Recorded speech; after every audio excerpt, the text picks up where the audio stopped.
Hi, good afternoon, everyone. Thank you for sharing your very inspiring stories, all of you. I'm Ria. I'm from Smart Parenting under Summit Media. And my question is, maybe kung sino na lang may gusto, but all of you have been through very difficult situations, as in rock bottom situations in your lives. And if you have a one-liner advice for someone who is really struggling right now, what's your advice for them or for us? Maybe two or three. One-liner. Thank you. Sometimes when you hit rock bottom, you always just have to remember that God is the rock at the bottom. Maybe another answer from our... Short and crisp, keep going. That's it. Keep going, keep growing. Diba? So you continue to grow with every experience that you have, good or bad. So don't take it as something that's negative. Take it as a learning experience, because if you take everything as a learning, you grow in the process, and that helps you go. Diba? Yeah. Sa akin mo na pinasa mo. Mike. I think you go back to your whys.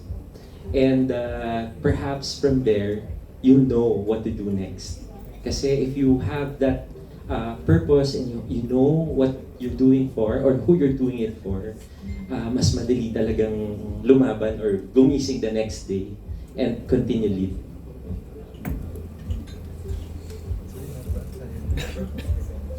Next question. Hi, good afternoon. Congratulations to everyone, to all the nominees. Although my question is for cimb, being the first Pinoy Mavericks Awards, for the selections or the nominees, was there a call for nominations a few months ago, or were some selected and the likes? So the process that we did was we actually scarred the social media in terms of people with seemingly ordinary people. I said seemingly ordinary people. Seemingly ordinary people with extraordinary stories.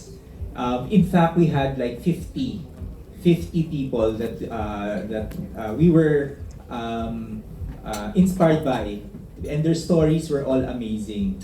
And then out of the 50, we invited all 50. And then we invited them, about 20 of them confirmed. We actually had a media luncheon, a very intimate luncheon with all the possible nominees, where we explained to them what the awards is all about, the mechanics, and then it was really a raising of hands among the 20 to say that I'm gonna do this. Yeah, I'm gonna do this. And fortunately enough, we have 10 amazing people here in front of you. With very, and I hope, I think you will agree with me, with very diverse stories of adversity. Yeah, and I think a lot of people can learn from each and relate to each of their stories. I personally can relate to like a lot of their stories as well. Next question.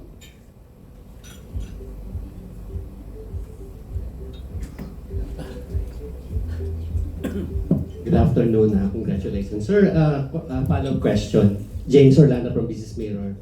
Is there any criteria for choosing the nominees? Yes. The criteria actually is the one that we flashed. I went through a while ago about the adversity should be genuine, impact on others.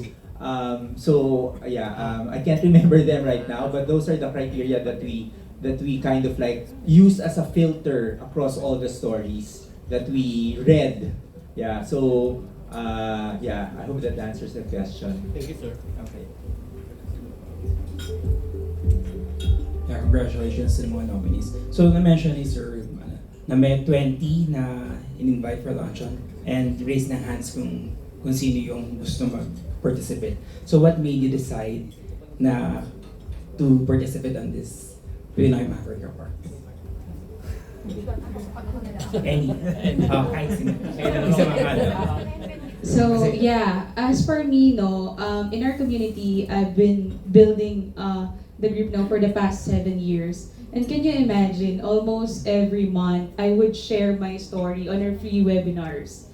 Like, a lengthy storytelling, no, how I started. And then meron akong feeling na, ano ba to, paulit-ulit, nakakapagod naman mag-share ng story. That's the reality, right? At first, yung first year mo, parang ang saya-saya mag-share. Pero may mga point na parang, of course, you'll not write this sa PR, right? Pero my point is, kung nasa advocacy group ka, and then paulit-ulit mong ginagawa, and then, you know, maraming mga tao na may inspire and all that, no? Pero, iba rin kasi yung feeling na yung story mo ma-amplify. 'Di ba? Kapag ibang tao na yung nag-share and then hindi mo kakilala, tapos may inspire sila, sabihin nila na nabuhayan sila, nabigyan sila ng hope, no? And that's from a total stranger. So what more pa kaya if your articles, your videos, no, will be shared and at the same time, marireach yung hindi na namin reach. 'Di ba? Kasi my focus is just helping mothers. What if meron palang mga dads who has the same experience, no? So, I'm just grateful na part ako nito kasi hindi na lang ako yung mag-share ng story ko. I have CIMB, I have you guys. That's why I'm very grateful, no, na naging part ako nito. For me naman, breast cancer and other cancers in general are not very talked about in social media. It's a very vulnerable topic. So when CIMB invited me, sabi ko, thank you Lord, because my voice will be reaching so many more people. October is Breast Cancer Awareness Month. Kaya lang hanggang dun lang usually ang mga nangyayaring mga events, you know, awareness. It's not just about awareness, it's about taking action. So if my story can be spread through the help of CIMB's platform and all other people here and you, the media, people will not just be aware, people will also take action and it will save more lives. Kasi unfortunately, there are still a lot of women who are scared of a mammogram, scared of an ultrasound, have never had their breasts checked, or even a simple checkup. And then, sadly, meron pa rin nagkaka-stage 4. For a very preventable and curable disease such as breast cancer, it is very, kumbaga, controllable just by early detection. So that's what I'm here for. My thrust is really early detection. Thank you. I think si Miss Erlene. She decided to join this PMA kasi gusto niya i-represent ang deaf community para maging aware ang people. Kasi sometimes, hindi sila level hearing and deaf, mas mataas ang gusto niya, maging inclusive and pantay-pantay lang ang treatment. Anyway, ang deaf daw can do anything. Yeah. Not just, not here. Siyempre, first of all, gusto ko muna masalamat sa CIMB kasi nandito po ako at nandito po tayo lahat. And kumbaga, sobrang daming, sabi ko kay Sir last time, sobrang daming influencer, maraming sikat. Ako kasi, paskipin tao lang ako. Wala ako ganun karaming followers. Pero ang sa akin, istorya. And thanks God kasi kaya din ako nag-join. Kasi kung napansin nga ako ng ilang tao na tumutulong sa akin, what if kung mas malaki pa yung network? Kumbaga sa media, kung mas malaki pa yung mas nakakakilala, the more pa yung top of people na pwedeng tumulong sa sumuporta sa'yo. And we believe na hindi po accidente, nandito po tayo lahat. Kumbaga mayroong purpose and we believe na itong ginagawa natin is talagang mayroong gandang impact sa ibang tao din. And gusto ko rin kasi maging boss din ng mga taong walang-wala kung saan kahit walang wala sila, kaya nilang gumawa ng paraan para makatulong sa iba. Like said ng mga taong natulungan din po. Yeah.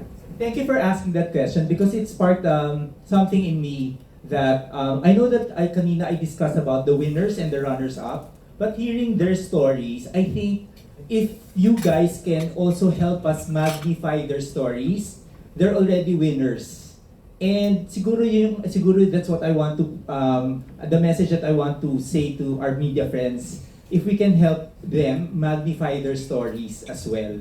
Because if you listen to them, and I was listening to them, it's really all about creating a platform where they can share their own advocacies, right? And if we can provide that platform, and definitely CIMB will also do that, but if you guys can help us provide that platform for them, I think, this is a big win for every one of us.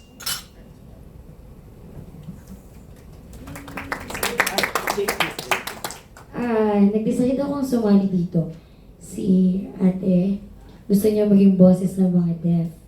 Ako naman gusto ko maging boses ng mga merong dwarfism. Kasi hindi naman lahat. Sa Pilipinas, kukonti ang opportunity ng mga dwarfism. Yes. And sa social media, maraming bullying na nanggaganap. Maraming masasakit na salita, which is pati ako, nararanasan ko. And gusto kong gamitin yung platform na meron ako para ipagsigawan na hindi basta-basta ang mga dwarfism, kung ano ang kaya nyong gawin, which is yung mga normal people, kaya din ng mga dwarfism.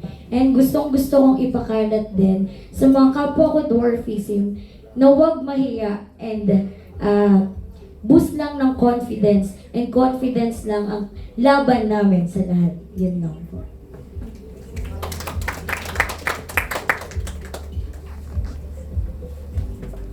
Actually, I know I answered the question earlier on why I love the concept. But if I can piggyback back on what everyone said and the importance of the media and awareness, Attorney Lenny Robredo once said on a preview article na pag nabuksan yung mata mo to the realities, hindi ka na muling pipikit pa. So, why do we think lahat ng mga taga-UP, sila yung very political, sila yung mag-rally? It's because they're aware, because they're educated. I was talking to a few friends from UP, like they have the heart for it.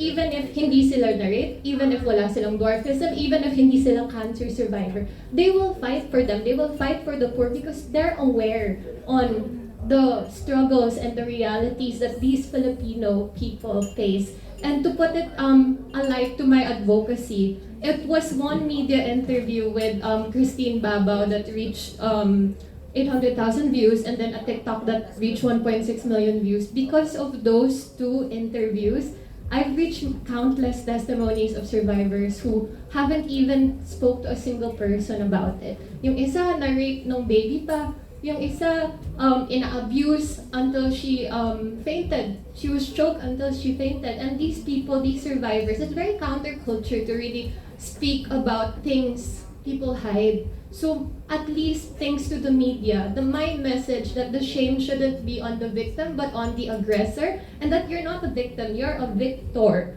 you're a survivor, was spread out, and that's what I continue to do. So I joined because any opportunity for awareness is a step further to fulfilling my mission. Thank you.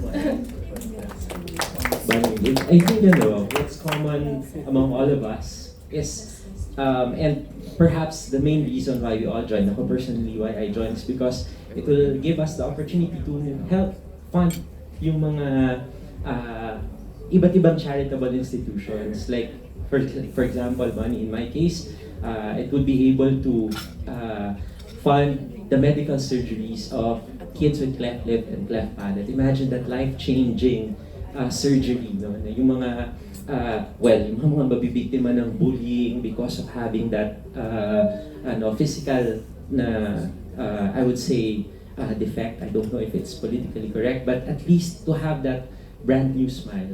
Tingin ko lahat ng mga nandito, yung mga Pinoy Mavericks, it's not just about sharing stories, but being given the opportunity to help also our chosen charities. And tingin ko, yun palang panalo na siya because the fact na you're able to spread awareness and eventually meron siyang magiging output.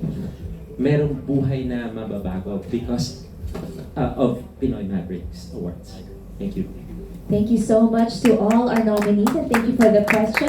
One quick round, saan namin kayo mahahanap on social media? Where can we support you? How can we support you? And how can we learn more about your story? Saan namin kayo mahahanap sa social media? Starting with J. Chris. Ayun, meron kami ng father ko, ng YouTube channel, then nag-start lahat. The Goal and J. Chris Vlogs sa YouTube. And then meron din po kaming TikTok account, which is J. Chris Pastrana, and Facebook also. The Goal and J. Chris din sa Facebook. Doon nyo mapapanood yung mga kakulitan namin and si Papa. Then nyo mapapanood. Thank you so much. Okay, so for me, you can Google my name, Mike Celis. So mag-a-appear na siya agad. Salamat sa Google, di ba? Tapos, coachmikecelis.com, that's my website, updated siya. And then you can also find my videos about my stories sa TED.com, yung mga TED Talk na ginawa ko. So, yun. Thank you.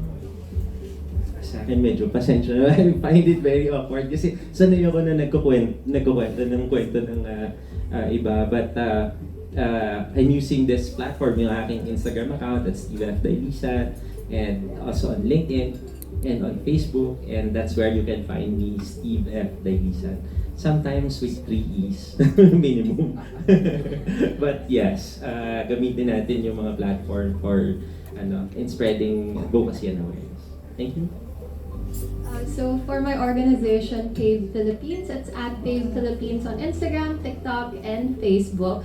But if you guys want to delve deeper into my story and my advocacy, there's a YouTube video entitled PB Fructuoso, Why I Survived by Christine Babao. That video actually generates funds for my organization that goes to counseling for the survivors, legal and mental health. So far it's reached 100,000 plus pesos because Mamu's donating all of the proceeds of that vlog to our org. So if you guys can add that link, if you're writing anything, every view, it's a 1 hour long video, gives us some funds for the survivors. So that's all. Thank you.